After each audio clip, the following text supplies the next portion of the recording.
Magandang gabi po sa ating lahat. Yan. Good evening po sa mga narito sa sanctuary at good evening din po sa mga nakikinig mula po sa online. Thank you po kay Lord dahil kahit po maulan ng panahon, narito po tayong lahat. Tayo po muna ay manalangin. Thank you, Father. Thank you, Jesus. Thank you, Holy Spirit. Lord, maraming salamat po sa gabing ito.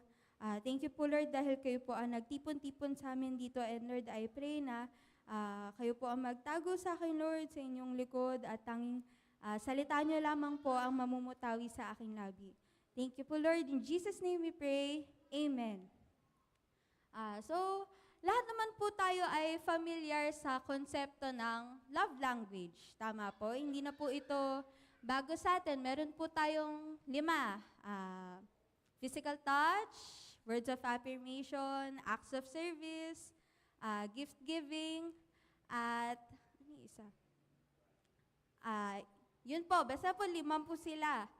At na-experience yun na po ba na bigla pong sasabihin sa'yo na, ay siguro ganito yung love language mo dahil ganito.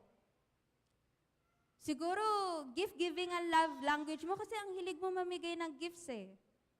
Ay siguro acts of service ang love language mo dahil mahilig kang gumawa ng bagay-bagay para sa ibang mga tao. Pero tayo po ba ay nasabihan na ang love language mo siguro ay pagmamahal ng Panginoon? May mga nakapagsabi na po ba sa atin ng ganon? That you love with the love of the Lord. Buksan po natin sa John 13, verses 34 to 35. One another, as I have loved you, so you must love one another. By this, everyone will know that you are my disciples, if you love one another. Loving one another daw po, ito ay isang commandment na binigay sa atin ni Jesus Christ. Pwede po lang ay tignan niyo po ang inyong katabi. Yan, mahal niyo po ba ang isa't isa? Ayun, may nakakupo ko, opo. But question po, brothers and sisters, do you love your brethren as Jesus Christ has loved you? How do we love with the love of the Lord? Nang ganyang measure po, with the way that Jesus Christ has loved us. One way po is through prayer. Kaya po ang title ng prayer meeting natin for tonight ay Pray in Love. Prayer is an act of love. It could be an act of love. Ano po ba dapat ang pumapasok sa isip natin kapag pinagpipray po natin ang isa't isa? Lumako po tayo sa John chapter 17 and 9. Yan po.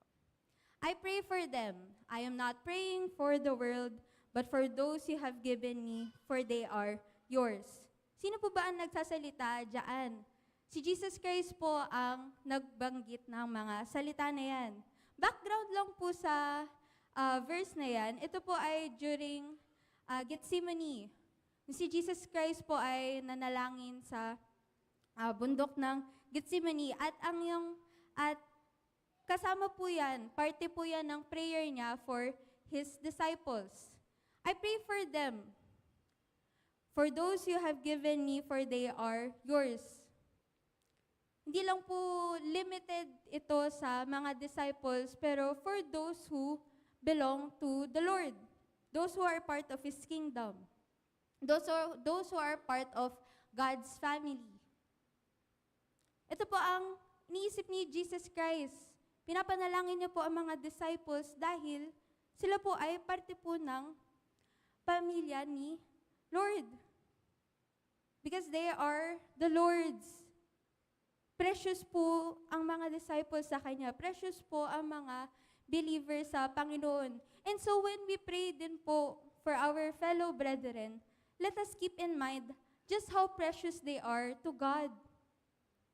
Once we have that perspective, may isip lang po natin kung gaano po natin sila dapat ipag-pray dahil pinapahalagahan po sila ni Lord.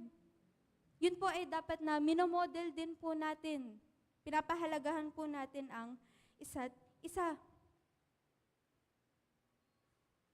To what extent po should we also pray for our brethren? Let's look at Jesus Christ's example once more. Dahil ito po ang sukatan. As I have loved you, so you must love one another. Dumako po tayo sa Hebrews 7:25. Therefore He, referring po kay Jesus Christ, therefore He is able to save completely those who come to God through Him, because He always lives to intercede for them. Punta rin po tayo sa Romans 8:34. Who then is the one who condemns? No one.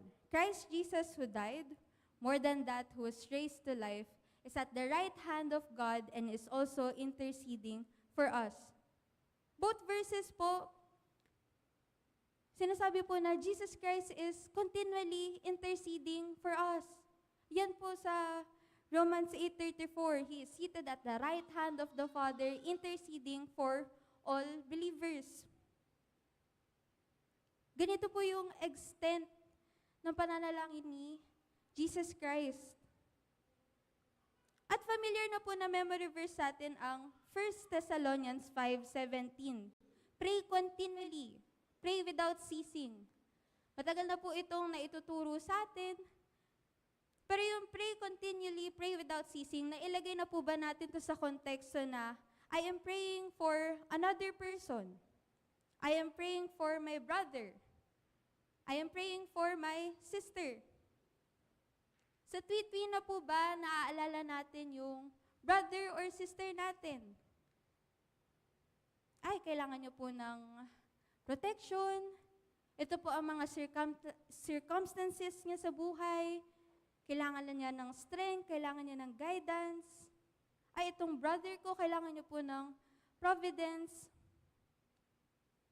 Just as how Christ always keeps in mind tayo mga believers, let us also remember to keep in mind our brethren. Let's look out for each other in prayer. So prayer po, it's an act of love. But also, we should pray for love. In Philippians 1 verse 9, and this is my prayer, that your love may abound more and more in knowledge and depth of insight. Ito po ay prayer po ni Paul para sa mga taga-Philippians. This is my prayer, that your love may abound more and more in knowledge and depth of insight. Ang prayer po ni Paul, hindi niya po prinay na, that you may have more love, period. Hindi po. Meron pong konteksto ang pag-increase po ng pagmamahal na ito. That your love may abound more and more in knowledge and depth of insight. Meron pong knowledge na kakabit. Na as your knowledge increases, your love will also increase. Bakit po? Tignan po natin sa 1 John 4:7. Dear friends, let us love one another, for love comes from God. Everyone who loves has been born of God and knows God. We can only increase our love po if the more we know the Lord, the more we know God, the Father. Why? Because love comes from God. God is love.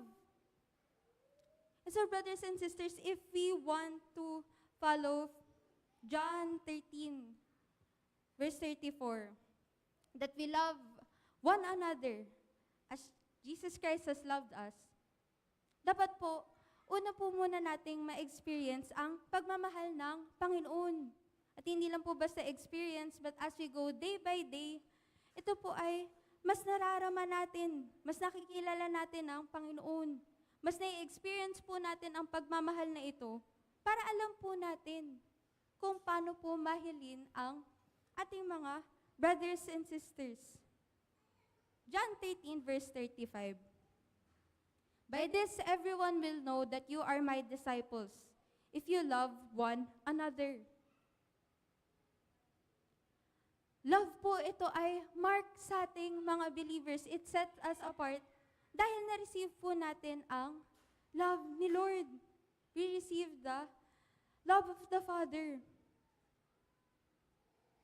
And so I pray, my brothers and sisters, that may we abound in love more and more as we go deeper in knowledge of God. And may we continue to pray for each other in love. Tayo po ay manalangin. Thank you, Father. Thank you, Jesus. Thank you, Holy Spirit. Lord, maraming salamat po sa gabing ito. Lord, we thank you dahil you first loved us, Lord.